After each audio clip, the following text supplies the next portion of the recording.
readiness perspective. Thank you very much, and thanks for the invitation to come here.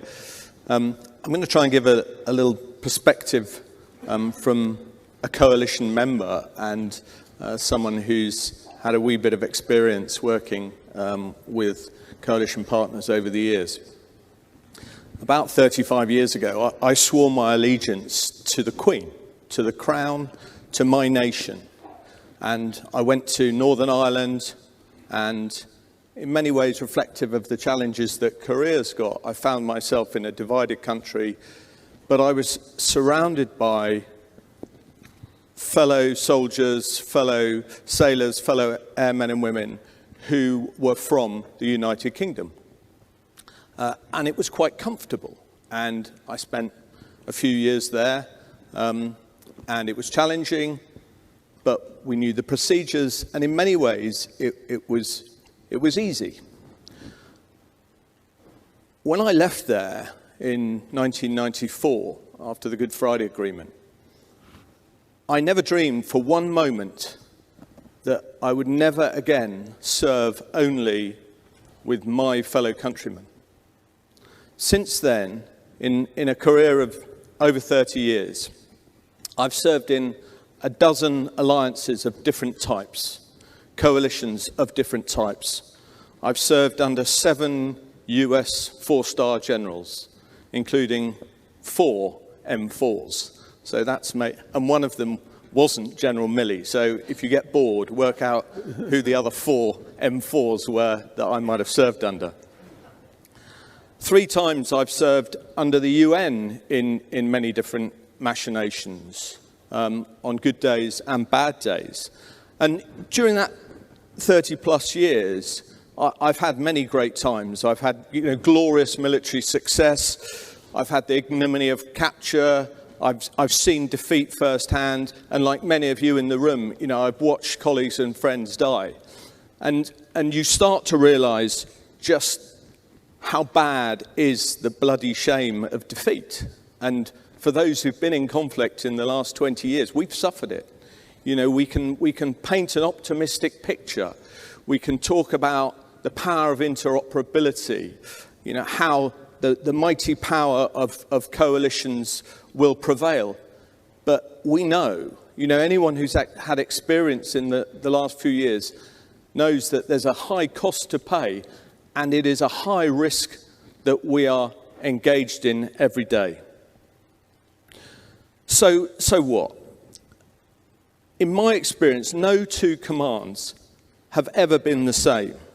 And there is one immutable truth, one axiom that I think we should take away from today.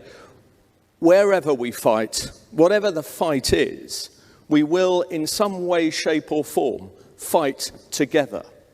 And that's not just a trite strapline to put on the front of your car. That is the actual fact about modern conflict.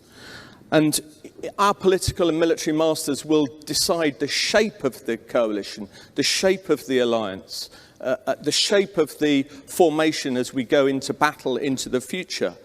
But it won't be simply one country. No matter what any of us think, that isn't where we should be comfortable. We should be comfortable in alliance, in coalition, whatever it may be. So people might cite back to me, what about Ukraine? Ukraine are fighting on their own. But they're not really, are they? They're fighting in an amalgam, a modern conflict, where the only reason, or not the only reason, a reason why they're having so much success is the fact that actually this is a coalition, but it's just another unique coalition where the combat is being done on the front end by Ukrainian forces, but actually the doctrine, the training, much of the equipment, much of the support, much of the expertise has been provided by other nations around the world. And yesterday I sat in the audience and I listened to great words about interoperability. And I've spent the last 8 years directly under US command. I've just come from CENTCOM, where I worked under a fantastic Commander General Mackenzie, there's one. And in that organization, I watched a headquarters struggle with a relatively simple multinational problem, the evacuation of Kabul. And I'm sure one or two of you will have been involved in that. And if one thinks about one of the most powerful COCOMs dealing with the challenge of getting a significant number, but nothing compared to Korea, of non-combatants out of the theatre from one airhead, it came very, very close to going very, very badly wrong. But of course it was a success, and we'll talk about it being a success, but are we really learning the lessons? And in the days preceding that operation, in the weeks preceding that operation, General Mackenzie was absolutely certain of what was going to happen. But we still couldn't share a plan with our multinational friends. So the next time you default to SIPA, just remember, you are knowingly or unknowingly excluding your allies who you know will die next to you in combat. The next time you write "no fawn" on the bottom of your piece of information that's going around, again, you have deliberately chosen to exclude 96% of the world from your planning.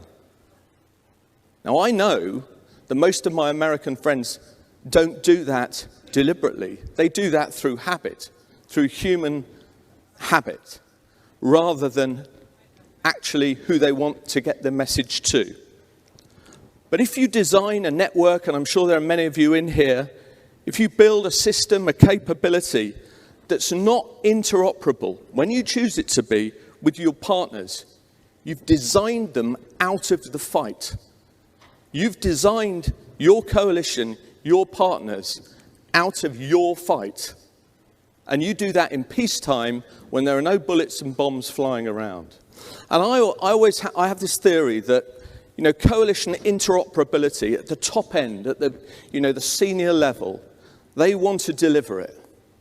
And at the bottom end, when the troops are next to one another, on the front line, on the baseline in Kabul, wherever it is, they'll talk to each other. They'll tell each other exactly what they need to know.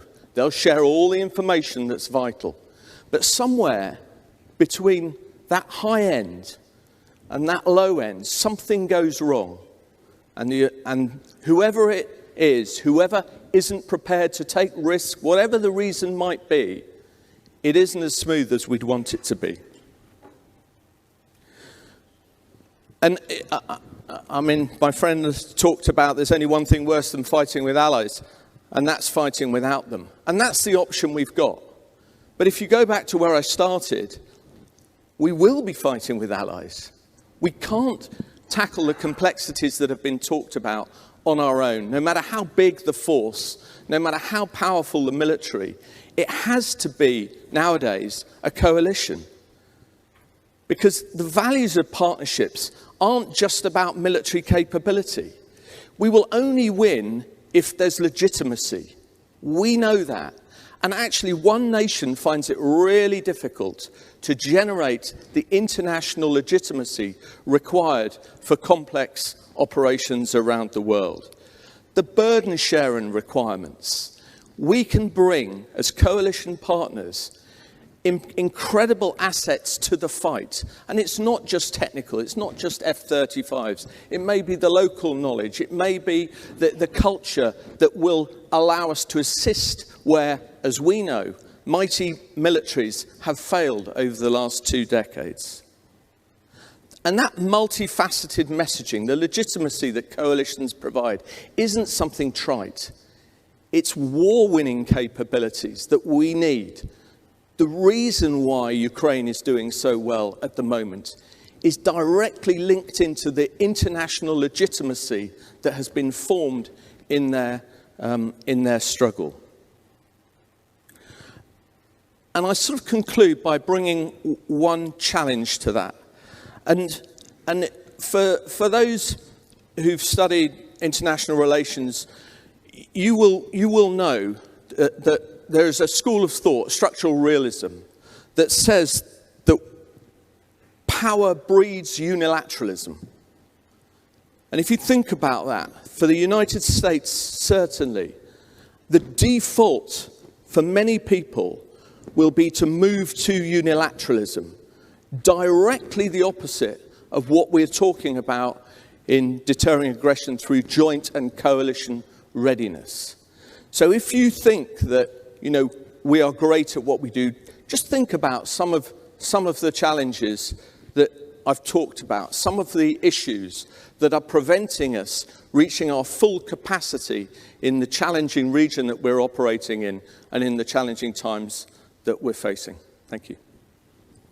Thanks, Andy. Debbie? And so I'd like to transition to the questions